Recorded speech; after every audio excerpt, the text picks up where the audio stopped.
Down in H-Town, we ain't scared no jackers. Roam the parking lot just like a linebacker. What's up, YouTube? Your boy back once again with another sport topic. And today we gonna talk some football. Houston, Texas football. Hey, man, it's about to go down, baby. Hey, say, man, I cannot wait. It's about to be a real beautiful day in the neighborhood, baby. It's about to go down. Y'all already know what I'm talking about. Before we get in there, like I've been telling y'all before, if you liking the content, make sure you liking the channel. Make sure you subscribe to the channel. Make sure you comment on all the videos. Make sure you sharing all the videos. Make sure you comment on all the videos. Share videos on all social media platforms. Instagram, Twitter, Facebook, TikTok, Snapchat, any type of social media platform you use. Make sure you share, you know what I'm saying, the social media platforms. Also, follow me on social media as well. The link is in the description below. Hey, man, this train about to take off. So y'all need to get this channel up, man. Get this channel up. Let's get this channel growing and growing and growing because, hey, it's about to be a whole bunch of Texan fans. They about to be sick in the NFL. Like, real talk, square business. They about to be sick because the future is looking extremely bright. So, the other day,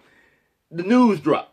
DeMeco Ryans is going to be a top candidate for the Broncos. I think it was Albright or whoever it was, that clown. He sent out this tweet and got everybody in the frenzy. Now, I told you on the last one that I know better.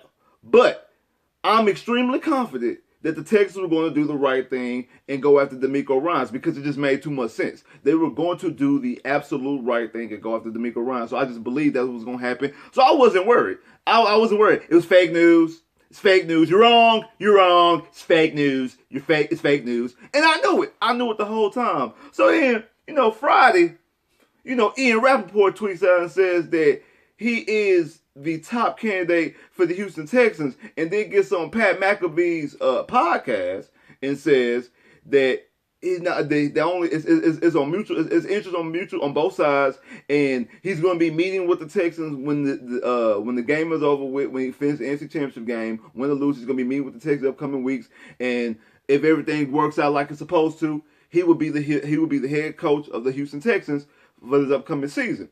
So, and they asked him, I think it was the linebacker that used to play for the Packers. I forgot his name just that quick.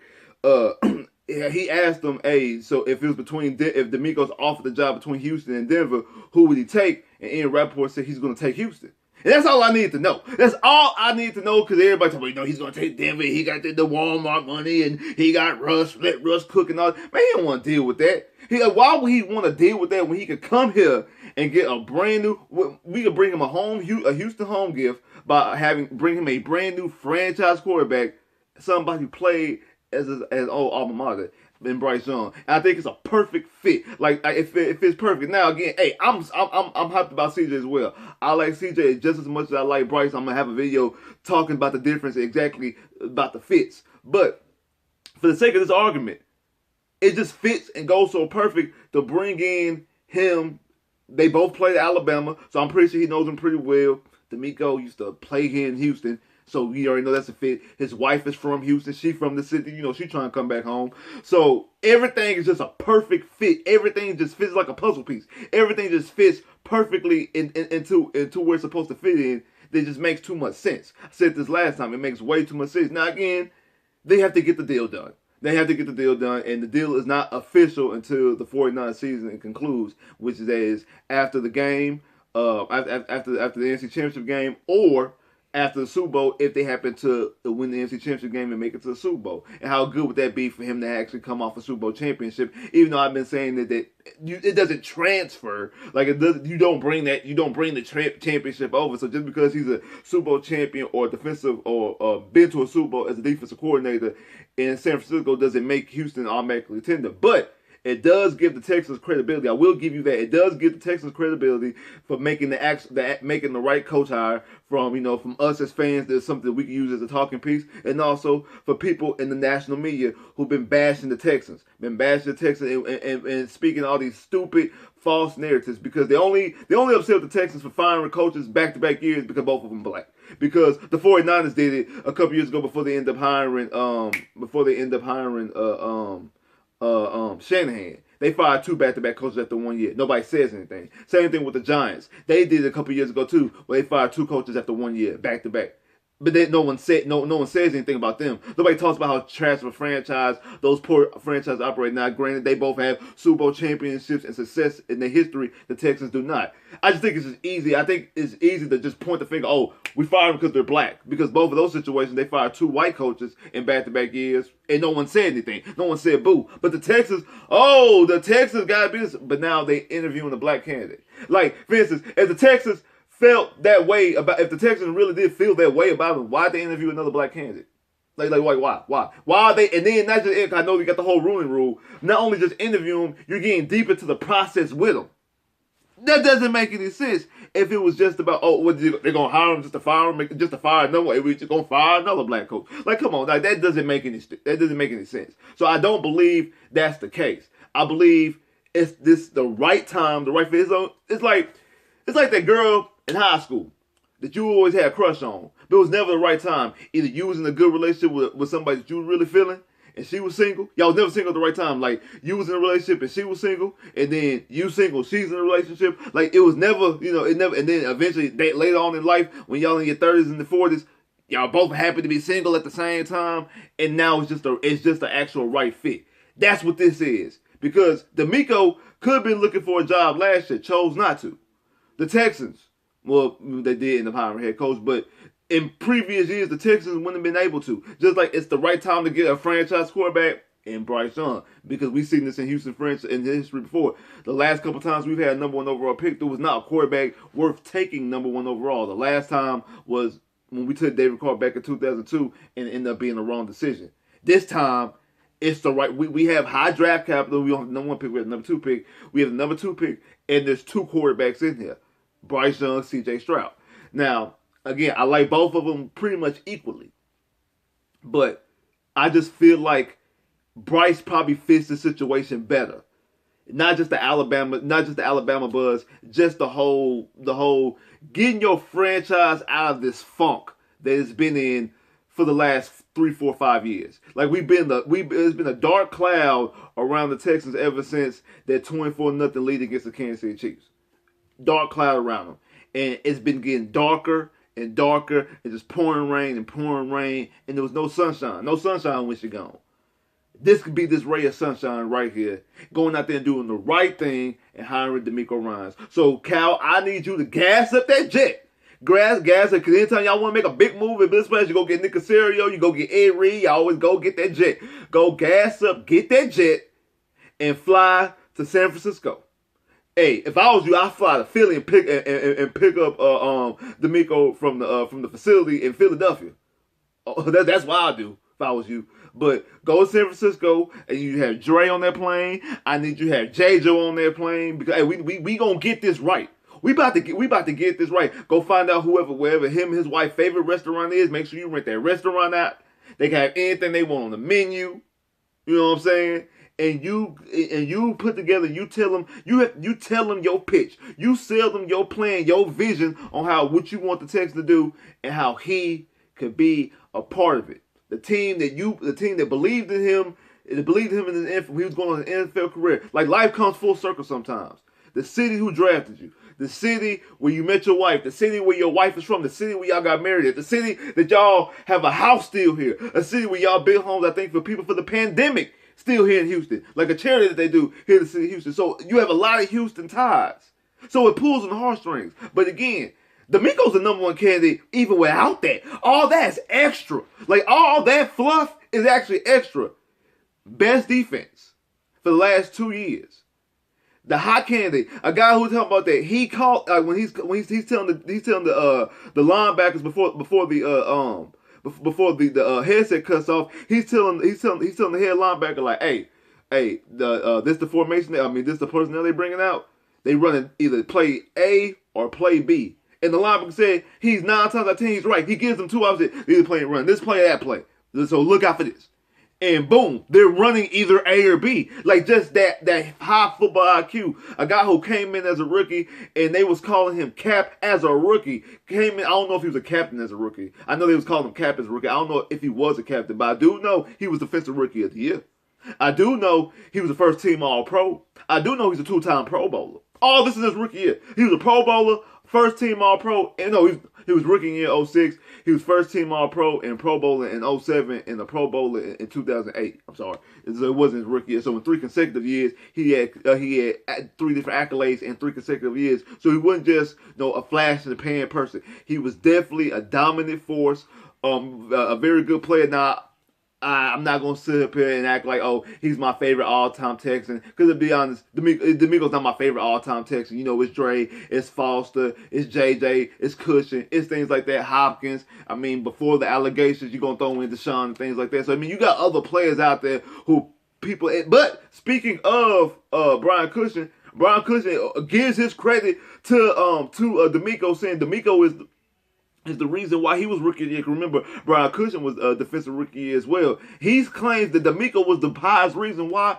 he was rookie of the year. So what do you think he's going to do for this defense and these defensive players? Like, the future is extremely bright in the city of Houston. And I've been saying this when I seen that when Albright, and then he, by the way, he deleted his tweet and says, oh, he never said anything like that. It's just a big clown. But when all this was going around, like, not only did I say it was fake news, I said it's about time that the Texans be the villains and snatch what people want. Just snatch it. How many times have we been in a situation where a team leapfrogs us in the draft for a player we want?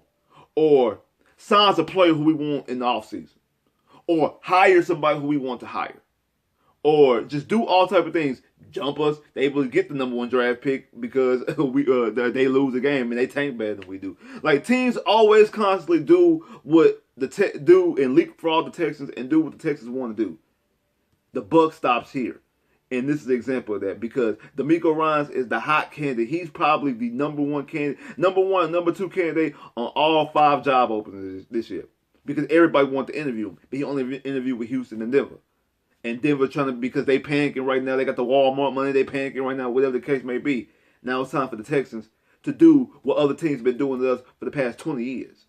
Jump that team and get what they want. They want DeMeco. They want DeMeco. Can't have him because he's going to be in Houston. He's going to be the head coach of the Houston Texans. That's what he's going to do. That's exactly what he's going to do. So that's exactly what's about to happen. We're about to bring him into Houston. He's about to be the head coach of the Houston Texans, and it's going to be, like I said, everything just fits.